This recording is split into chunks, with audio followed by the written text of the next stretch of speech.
In this video, we will cover arithmetic operators in JavaScript, the basics you would expect, plus some behavior around type coercion that can surprise you. So JavaScript has the usual arithmetic operators you would find in most programming languages. Here's an example of these operations. So we have addition, subtraction, multiplication, division.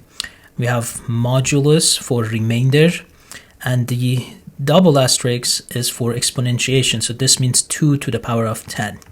And this is something that Python has as an example, but you wouldn't find it in Java. So let's take a look at a couple of things about division and the modulo operator.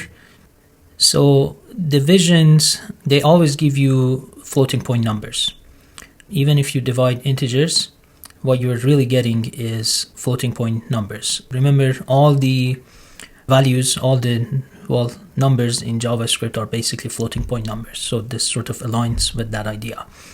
Now, if you would want to have your operation behave like an integer division, then you would need to explicitly floor or truncate the result of it. And you can do this by using operation that come with the math object. So for example, here, if instead of 3 I would put 4, it would give me 2.22.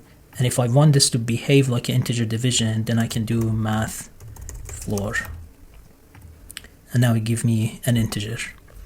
All right, now when it comes to modulo, in most programming languages, the modulo works with integers, and that kind of makes sense because it's the remainder in integer division.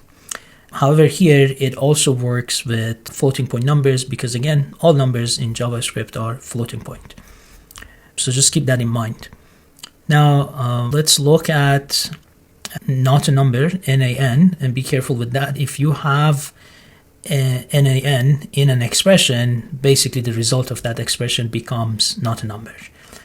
So any sort of arithmetic operation, let's say if, now here in the example I deliberately put NaN, but let's say you have a variable that its value is NaN, or you have an expression that the result of it is NaN, then you end up, if part of it is NaN, you end up the whole thing is going to be evaluated to not a number, which is not surprising. It kind of makes sense. So you can say NaN is contagious. It affects the entire expression. You do have combined assignment, similar to most programming languages that are inspired by C. So you can do things like combine any of these arithmetic operation with the assignment operator, the equal sign. So you should be familiar with these things. Like if the counter is 10 and I do counter plus equal 5, then it becomes 15. Minus equal 3, it becomes 12. Times equal 2, it becomes 24. Now you also have the typical increment-decrement operators. So really C, the programming language C, made these very popular.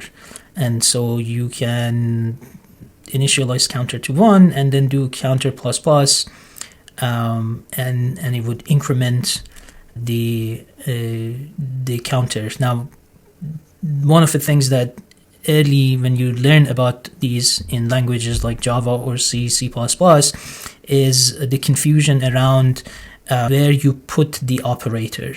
If you prefix it or if you postfix it, the behavior is going to be a little different. So when you do something like counter plus plus, it means that you use the value of counter first, then you increment it. So if I print this statement, I first evaluate counter and the value of it is 1, and I use that when I want to print it out, then I increment it.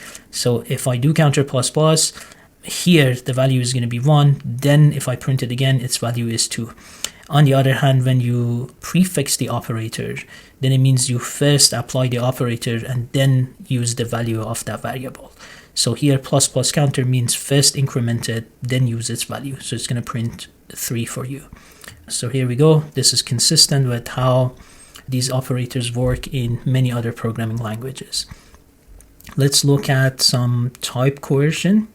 When it comes to arithmetic operators, We've seen these examples when I was recording a video on strings, the strange behavior of how a string gets converted into numbers. So I'm going to repeat that example again for you and expand on it. So if you do something like the string 3 minus 2, then a string gets evaluated, or it gets converted to a number first, and then you have number 3 minus number 2, and the result is going to be 1.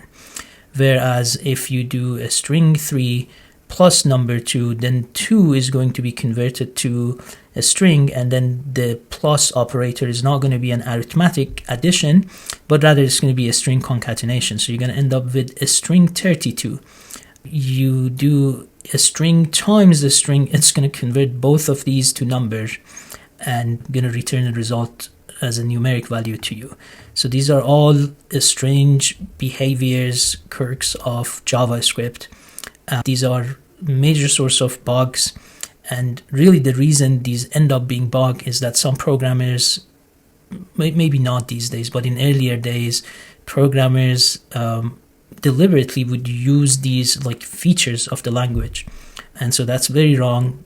Don't write code like this, but sometimes inadvertently you may end up writing code like this because you forget to like convert a variable to a specific type that you require. So you need to be on a watch for these sorts of errors.